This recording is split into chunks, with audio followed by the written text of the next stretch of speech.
Ukraine पर आत्मघाती हमले शुरू।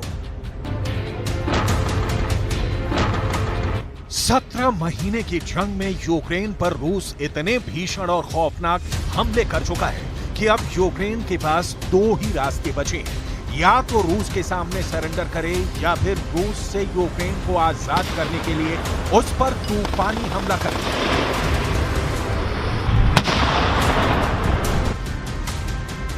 खबरों के मुताबिक 4 जून 2023 से शुरू हुआ यूक्रेन का काउंटर अटैक अब आत्मघाती होने जा रहा है। खबरों के मुताबिक 15 अगस्त 2023 की आधी रात से यूक्रेन रूस पर 5 मोर्चों से तूफानी हमले शुरू करेगा।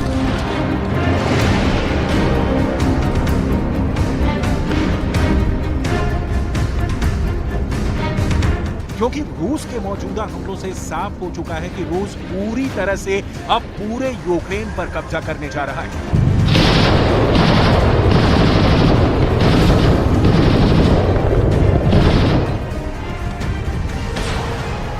यही वजह है कि रूस यूक्रेन के टॉप जनरल, अफसर और लीडर्स को टारगेट करके हमले कर रहा है। रूस के खौफनाक मिसाइल हमलों को यूक्रेन रोक नहीं पा रहा है। हालात ये हो गए हैं कि यूक्रेन के डोनेट्स्क में यूक्रेनी सेना का काउंटर अटैक रूस के मिसाइल हमलों के बीच बुरी तरह से फंस गया है।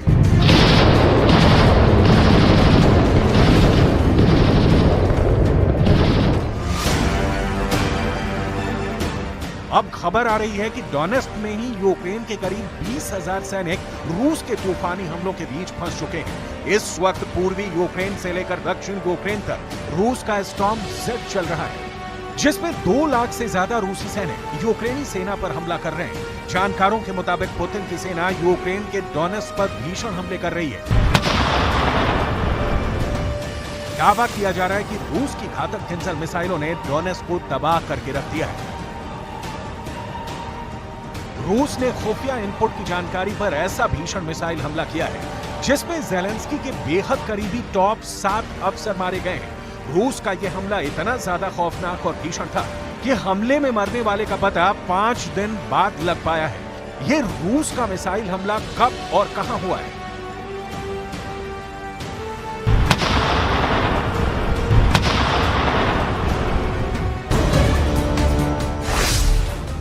एक झटके में मारे यूक्रेन के 7 टॉप अफसर। एएफपी की रिपोर्ट के दावों के मुताबिक रूस के भीषण मिसाइल हमले में यूक्रेन के 7 टॉप ऑफिसर मारे गए हैं। रूस का यह मिसाइल हमला उस वक्त इमारत पर हुआ जब ज़ेलेंस्की के सबसे करीबी अफसर डोनेट्स्क इलाके में रूस पर बड़े हमले की तैयारी कर रहे थे, लेकिन रूस के खुफिया एजेंटों ने यूक्रेनी अफसरों की मीटिंग की जानकारी रूसी सेना तक पहुंचा दी, जिसके बाद रूस की मिसाइल ब्रिगेड ने इमारत में चल रही यूक्रेनी अफसरों की मीटिंग पर मिसाइलों की बौछार कर दी। दावा किया गया है कि मिसाइल हमले में सभी 7 अफसर मारे गए हैं और इसे ज़ेलेंस्की के लिए बहुत बड़ा झटका माना जा रहा है। 11 августа вооруженными силами Российской Федерации нанесен групповой удар высокоточным оружием большой дальности воздушного базирования по военному аэродрому в районе населенного пункта Коломыя Ивано-Франковской области. Цель удара достигнута. Все назначенные объекты поражены. हैरानी की बात तो यह है कि यूक्रेन पूरी दुनिया में डंके की चोट पर बता रहा है कि उसने रूस के 2,54,000 से ज्यादा सैनिकों को 17 महीने से ज्यादा की जंग में मार डाला है और रूस हार रहा है, जबकि हकीकत में यूक्रेन जंग हार रहा है। सबसे पहले हम आपको ये बता दें कि रूस इस वक्त यूक्रेन के पूर्वी, दक्षिण पूर्वी और उत्तर पूर्व में सबसे ज्यादा हमले कर रहा है। पूर्वी यूक्रेन के बखमूत में रूस ने 8 महीने की जंग के बाद कब्जा कर लिया था, लेकिन अभी तक यूक्रेन बखमूत पर दोबारा कब्जा नहीं कर पाया है। बखमूत की 70,000 की आबादी शहर छोड़कर भाग चुकी है। वहीं दक्षिणी पूर्वी यूक्रेन के शहर ज़ापोरिज़िया में रूस के प्रचंड हमले ने यूक्रेनी सैनिकों को तबाह करके रख दिया है। दावा किया गया है कि महज 36 घंटे में ही ज़ापोरिज़िया में 5,000 से ज्यादा यूक्रेनी सैनिक मारे जा चुके हैं और नाटो के हथियार रूसी सेना के सामने नाकाम साबित हुए।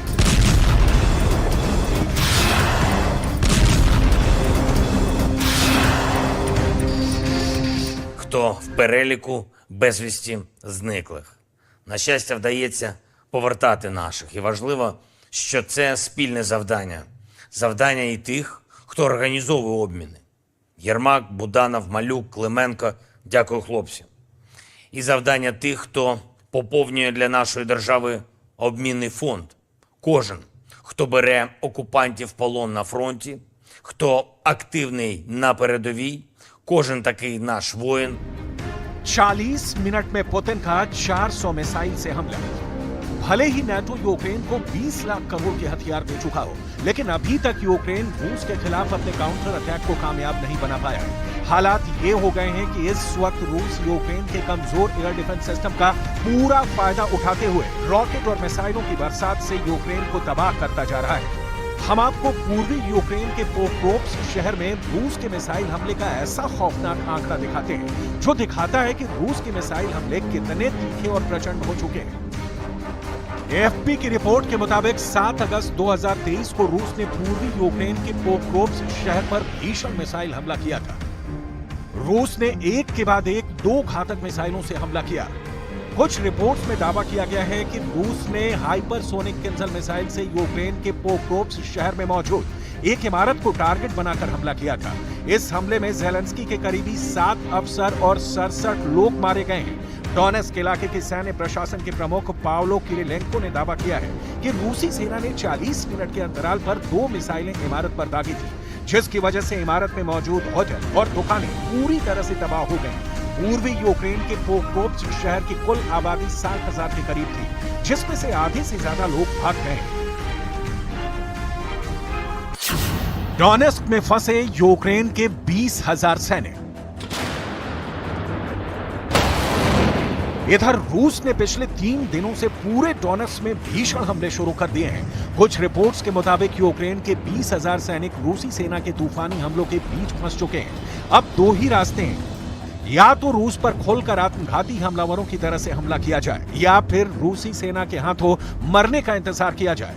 कुछ रिपोर्ट्स में अब यह दावा किया गया है कि नाटो ने यूक्रेन को गंभीर चेतावनी या कहें कि धमकी देनी शुरू कर दी है कि रूस पर हर हाल में काउंटर अटैक तेज करो। शायद यही वजह है कि अब यूक्रेन की सेना 15 अगस्त की आधी रात से आत्मघाती मोड में रूसी सेना पर हमले करने जा रही है। खबरों के मुताबिक यूक्रेन 300 टैंक, 80 भारी तोप, 75 रॉकेट सिस्टम और 872 बंद लड़ाकू वाहनों के साथ हमला करेगा। В денному режимі працюємо з партнерами щодо посилення нашого повітряного щита. Крок за кроком ми додаємо захисту. Була окрема детальна доповідь керівника ГУР Буданова. Окупанти точно відчують наслідки нашої роботи. Серйозно відчують.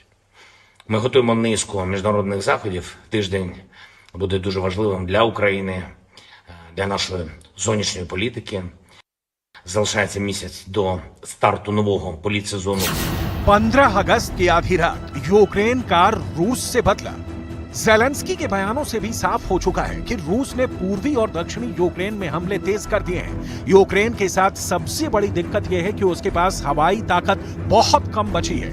ना तो नाटो ने यूक्रेन को F-16 जैसे चौथी पीढ़ी के लड़ाकू विमान दिए हैं और ना ही लंबी दूरी की तोपें। ऐसे में यूक्रेन रूस की 4 लेयर सुरक्षा पंक्ति को तबाह करे तो करे कैसे? इस वक्त रूस ने 250 लड़ाकू विमान और 3,000 टैंकों से यूक्रेन के पूर्वी और दक्षिणी इलाके में कोहराम मचा रखा है। ओडेसा, खार्किव में यूक्रेन के बंदरगाह से लेकर बस्तियां तबाह हो चुकी हैं, जबकि पूर्वी दक्षिण पूर्वी यूक्रेन के ज़पोरिज़िया में रूस ने कुछ इलाकों में 12 किलोमीटर तक कब्जा कर लिया है। वहीं डोनेस्क में यूक्रेन के सभी काउंटर अटैक फेल हो गए हैं। ऐसे में सवाल उठ रहे हैं, तो फिर यूक्रेन को मिले नाटो से हथियार क्या कर रहे हैं?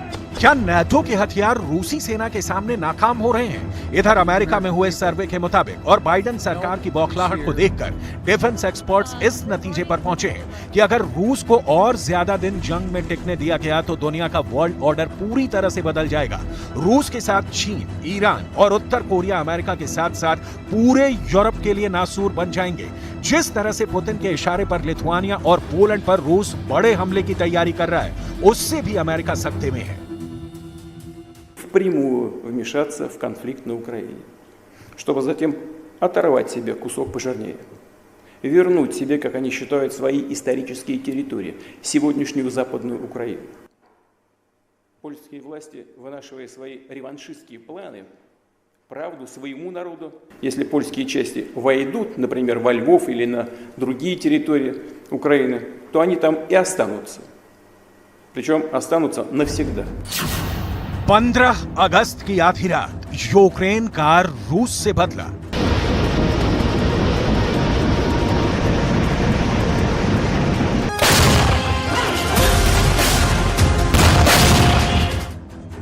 यूक्रेन के उत्तर पूर्व में मौजूद खार्किव में रूस ने भारी तबाही मचाई है।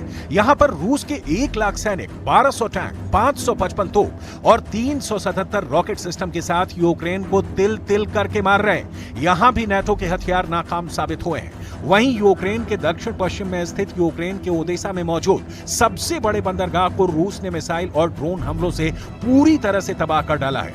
यूक्रेन के मुताबिक रूस के हमलों से ओदेसा में 10 लाख टन अनाज बर्बाद हो चुका है। नाटो के 20 लाख करोड़ के हथियार रूस के हमलों के सामने फेल हो चुके हैं। नाटो के HIMARS rocket, Leopard 2 tank, Patriot missile system, Bradley बख्तरबंद वाहनों के चीथड़े रूसी सेना उड़ा चुकी है। ऐसे में सवाल उठ रहे हैं कि 4 जून 2023 से रूस के खिलाफ चल रहे यूक्रेन के काउंटर अटैक की हार पर नाटो चुप क्यों बैठा है?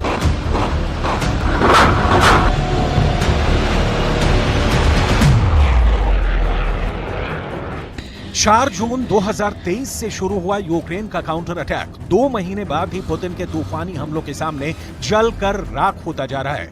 हालात ये हैं कि रूस ने 60 दिन के अंदर 50,000 के करीब यूक्रेनी सैनिकों को मारने का दावा कर डाला है।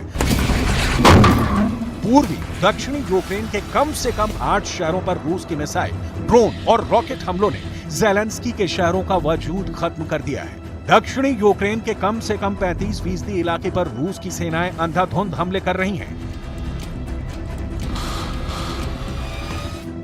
बखमूत में रूस की सेना ने यूक्रेन के 1000 सैनिकों को महज 1 घंटे के अंदर टैंकों के जबरदस्त हमले से भून डाला। 15 अगस्त की आधी रात यूक्रेन का रूस से बदला।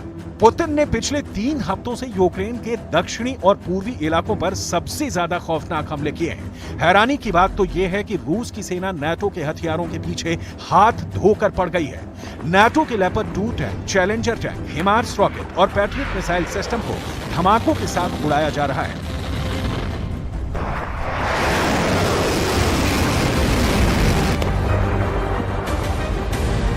अब तक यूक्रेन का 45% तोपखाना रूस तबाह कर चुका है, जबकि यूक्रेन को नाटो से मिले 31% हथियार कारखाने में मरम्मत के लिए भेज दिए गए हैं।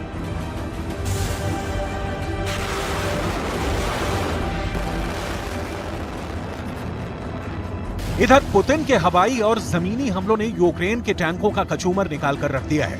रूस के दावों के मुताबिक यूक्रेन के दर्जनों टैंक जोरदार धमाके से उड़ा दिए गए हैं, जिसमें से कई टैंक धमाके की वजह से पेड़ों पर लटक गए और कई जमीन में दफन हो गए। अब सवाल उठता है कि ऐसे हालात में यूक्रेन 15 अगस्त की आधी रात से रूस पर तूफानी हमले कैसे करेगा? कहीं ऐसा ना हो यूक्रेन का यह आत्मघाती मिशन यूक्रेन के ताबूत में आखिरी कील साबित हो।